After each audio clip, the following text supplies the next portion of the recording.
just to see everyone. So my name is Hanne, and I'm very excited to be here. This is a completely new sort of setting and environment and people. So I'm initially also a lawyer, competition law, but then made my way to eBay and now work more in public policy, more in the policy shaping business. And as Fredrik was saying, my position is in the Public Policy Lab of eBay. It's quite a new little entity, and we see it as an internal think tank. And we try to work with institutions such as Nexa, work very closely with universities in Geneva, in Sweden.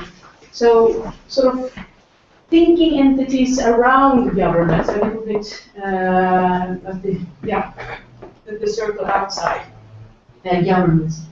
And one area that we just begun to look at is what it will mean when we move into not an Internet of Things world, but an everything as a service world. What does it mean for consumers, for retailers, and perhaps even for marketplaces such as eBay, when things are no longer just things, but they are actually conduits to services? So I'm not going to sort of do a long presentation about eBay. eBay is a marketplace, it's a payment service provider, and it's a technology commerce provider.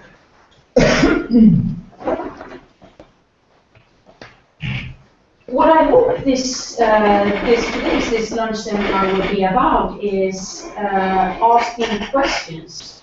So thinking about the questions we need to ask if we want that technology developments, and today we're talking about the Internet of Things, if we want that to become tools for inclusiveness, for empowerment, citizen empowerment and consumer empowerment. And I think it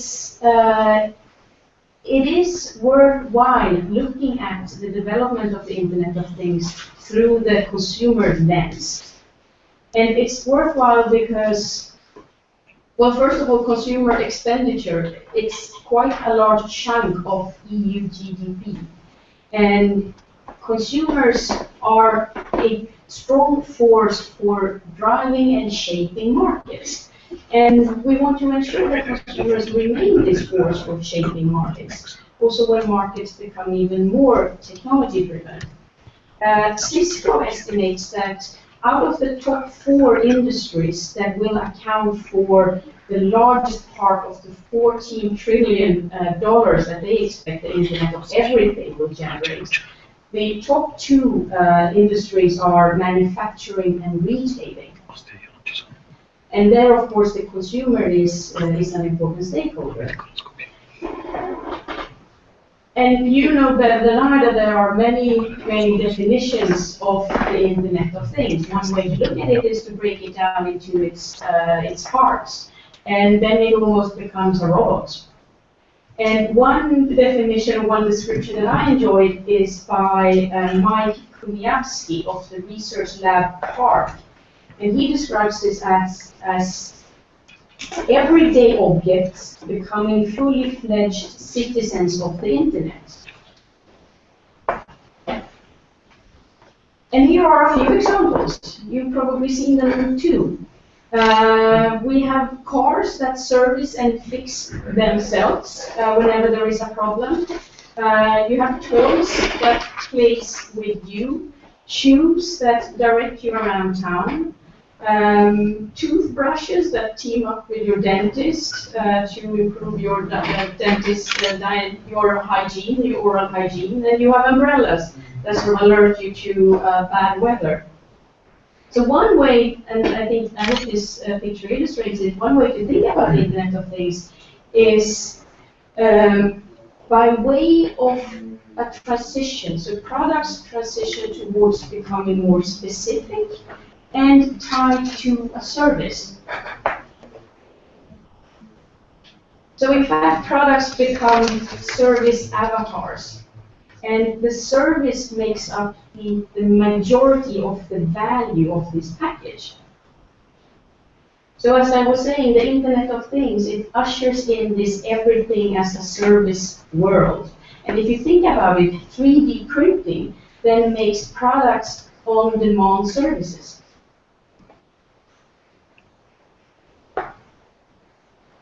So products become connected to a service system. The service system relies on a product, and every product will have an interface, a touch point.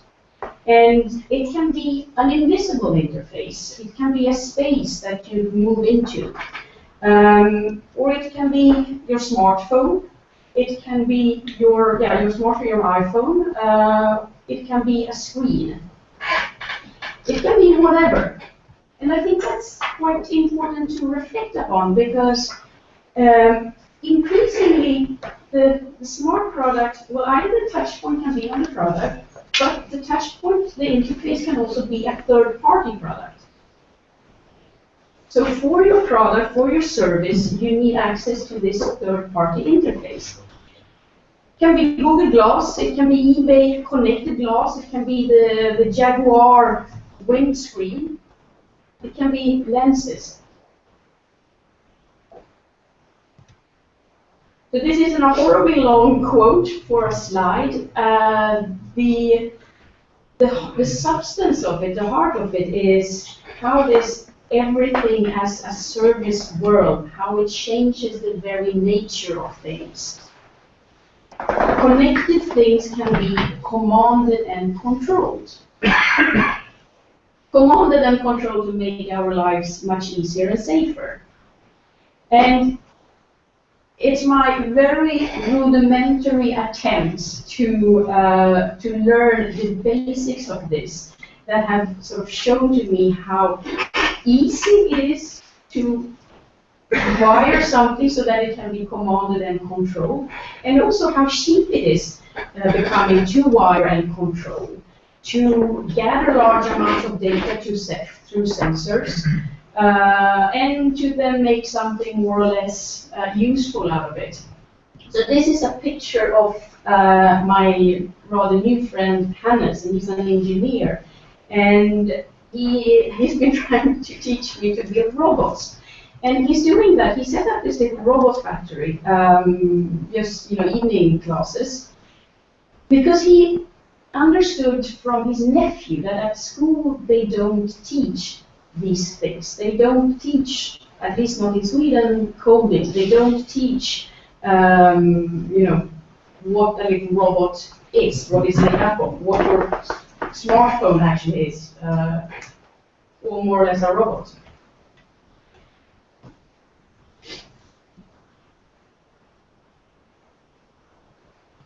And just, we had discussions before this, opening this lunch seminar, and we talked about this, how cheap and easy it's becoming to actually create your own little robot.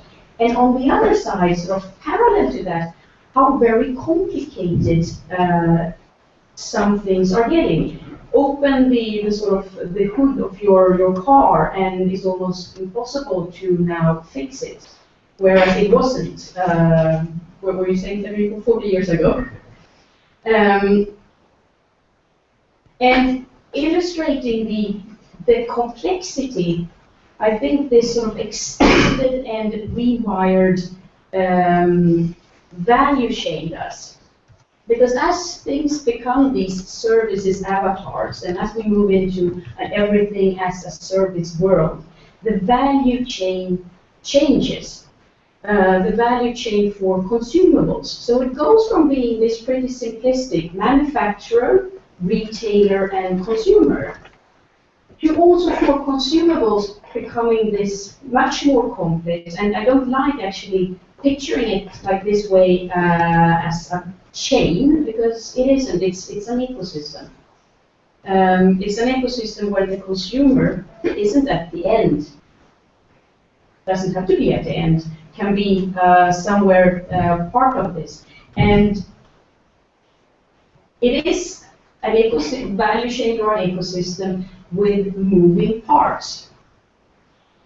You have Volvo, the car manufacturer, evolving into a service provider because it's transforming its cars into roaming delivery services. Google is an obvious example. It's entering the Internet of Things object space, for example, by manufacturing self-driving cars.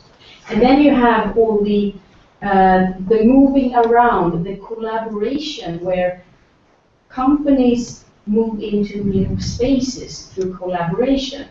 And if you have time, I suggest, well, during the afternoon, look up this timeline because it's quite fascinating. And it's not only companies moving around the value chain, also consumers or prosumers or users or co-creators through sharing, collaborating, and making.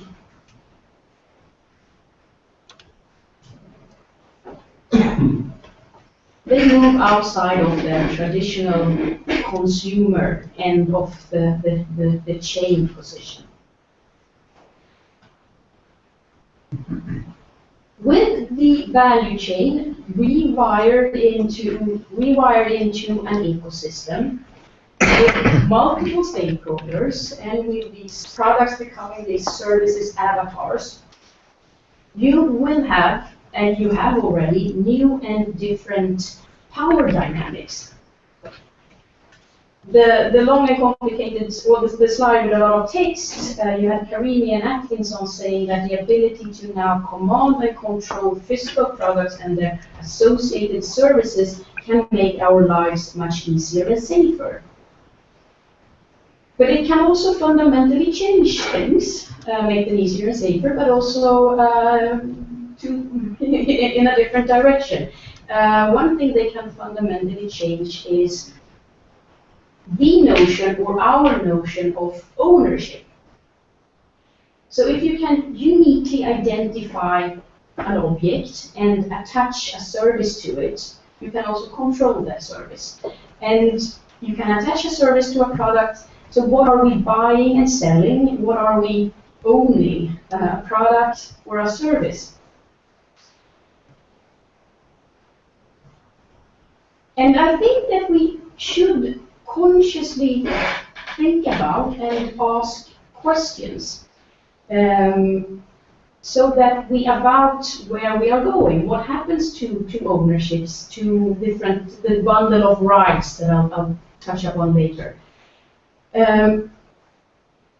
Because if we aren't conscious about it, if we aren't asking questions, we might find ourselves in a new normal. Which might be a better place, but it might also be a disempowered place. And the new normal might not respect the tradition and provide us with confidence in the future, as was my first slide. So let's just take a few examples here. I'm sure you all remember a few years ago when Amazon deleted books by George Orwell from Kindle. Bruce Schneider, so he's the Chief Security Technology Officer for British Telecom, he said at that time that this illustrates how few rights you have when you buy an e-book from Amazon. It's just that you don't buy a book. If you look at the terms and conditions, you get a license. Google last year sold Google Glass to 8,000 explorers. They had to pay $1,500. In the terms and conditions, they were prohibited from reselling, but also from giving the glasses away. Would they do so, Google would, it said, disconnect or disable the glass. A few, I don't know how many months later, they sort of backtracked and said, okay, we are not going to disable them, but don't sell them. I've included a reference here to the used software Oracle case. It might provide some guidance on where we are going.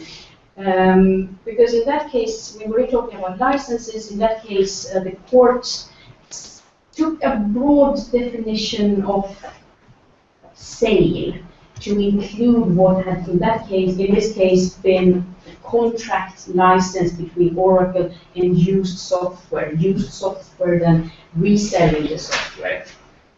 So the court took a broad notion of the term sale, but what it also did was that it didn't, it explicitly said not to distinguish between digital and physical. So whether you buy a computer program on CD-ROM, a DVD, shouldn't be different from if you download that program.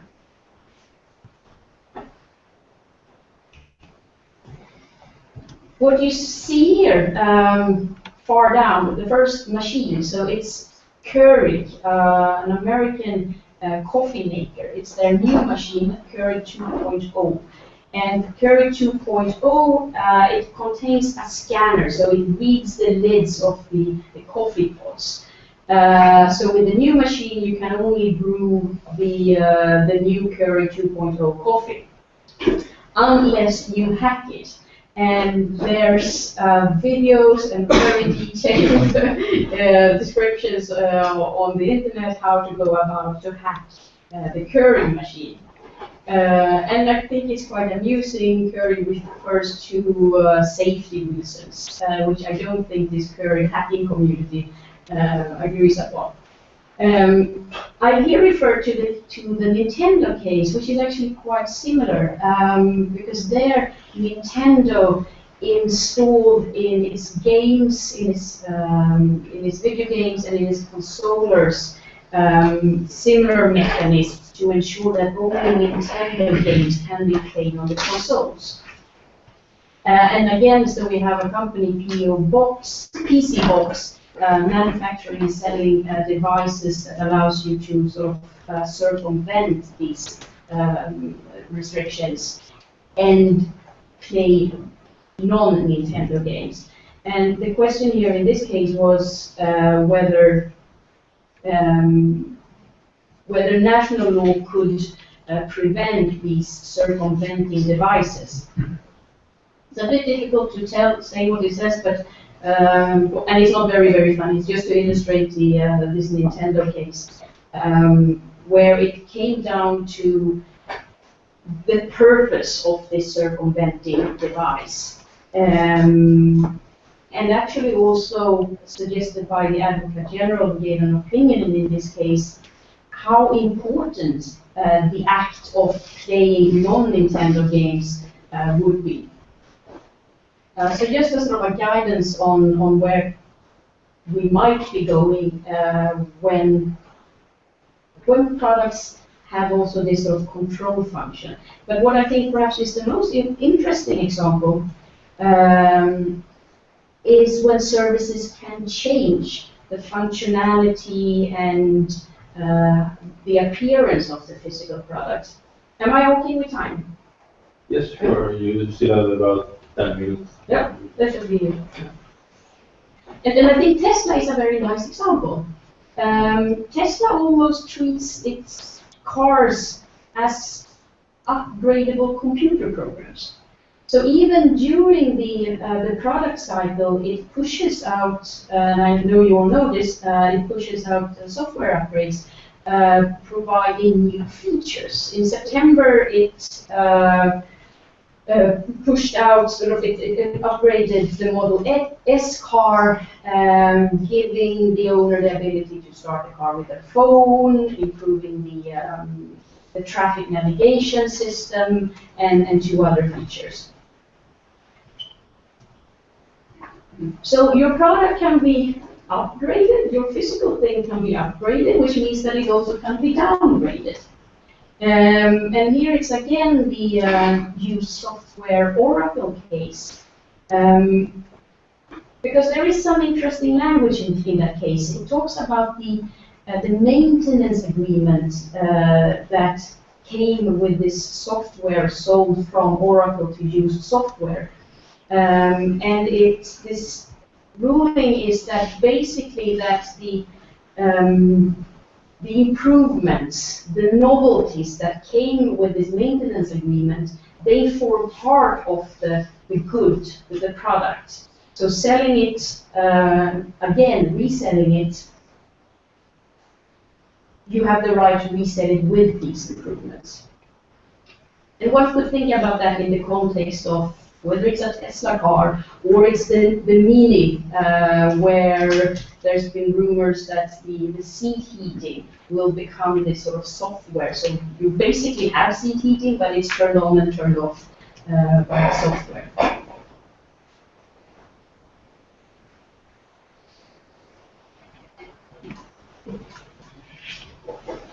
So we see how technology creates this sharing, collaborative, and these maker movements where consumers become, well, they are individuals, they are actors in an ecosystem, they are whatever you call them, prosumers, but they co-create.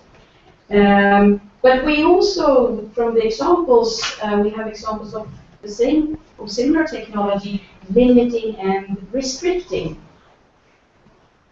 consumers. Because as smart devices have this unique identifier, which make it possible to connect them to a service, it also makes it possible to control the service. Unique identifiers that are already being used, RFID, IMEI numbers, MAC, and IP addresses. Already being used to control, if your smartphone has been stolen, when you take the subway or your card, and so on. So the question of this seminar, so what becomes of, or what should become of ownership in this context? And typically ownership, it's made up of a bundle of rights. The right to exclude, the right to transfer, the right to possess and use, and the right to destroy. But as I think my examples have touched upon, we are moving to a situation where we kind of have three legs. So we have physically owning, we have legally owning, and then we have controlling. And all these three things can actually be exercised or attributed to three different entities or actors.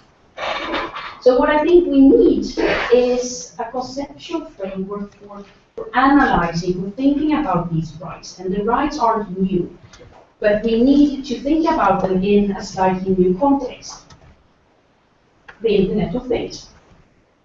And one way forward might be, and that might be helpful, is to look at work done in the sphere of dispute resolution. So this is from Harvard Law School. It's William Irie and his colleagues. And they have observed that conflicts can be solved in three ways. So you can reconcile the underlying interests. You can determine who is right. You can determine who is more powerful. And a system where most disputes are determined by who is most powerful, few by who is right, and then even fewer by reconciling interests, is what they call a distressed system. And I would suggest one where consumers are not winners, one where consumers are not empowered, or the citizen. So the trick is to design a system where most conflicts are resolved through reconciling interests. Some through who is right, and then just a few through power struggle. Then I think this could be a useful framework for at least focusing minds, for asking questions and for analyzing our current laws and principles. It's not easy because it will require us to map interests of all the stakeholders in this value chain or ecosystem, if you want, and to think about what would strengthen the power of, for example, the consumer, the co-creator. And most likely we will also have to re-evaluate some rights.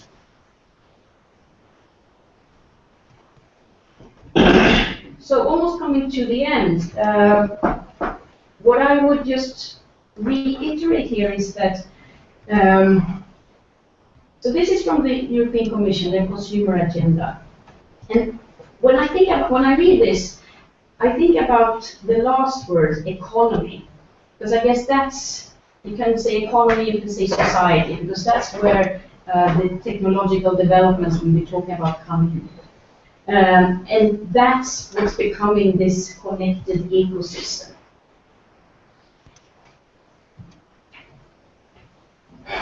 And so that is not as straightforward, this framework of principles and tools. It's not as straightforward as it used to be when we had this manufacturer, retailer, and consumer. So the last two slides are just questions, questions that I was hoping for the seminar, and questions that I think are in the papers. Just throwing out a couple of ideas. We've been talking, or I have been talking about control and the distribution of control, control being one of the legs. So could one avenue be decentralization, so a decentralized internet, where you could have things talking to things peer-to-peer, a bit like the messaging app, the Fire Chat that was used in Hong Kong. So even if the authorities took control of the mobile network, they could anyway communicate. They could bypass the control. Some argue that consumers should have the right to inspect the code used for Internet of Things things. And that brings me back to my slide with my friend Hannes, because if consumers are to have the right to inspect the code, they need to know what they are inspecting. And there are flying around different sort of right of internet bills from the the Council of Europe, for example, with these sort of internet education rights. But they need to be filled with content. So a question is this about education? And something we discussed this morning was, I think, awareness, transparency. Even this security officer at British Telecom didn't know that he didn't buy, but licensed content. Recent research by Afinova revealed that on the one hand, 57% of consumers, they thought that the Internet of Things would be revolutionary. But most of them, almost everyone, admitted that they did not know what they wanted from a smart object. And then just on design, it becomes very different. Designing products and designing products that are fused with services. Then it almost becomes, well, it moves from being creating an object to actually solving a problem.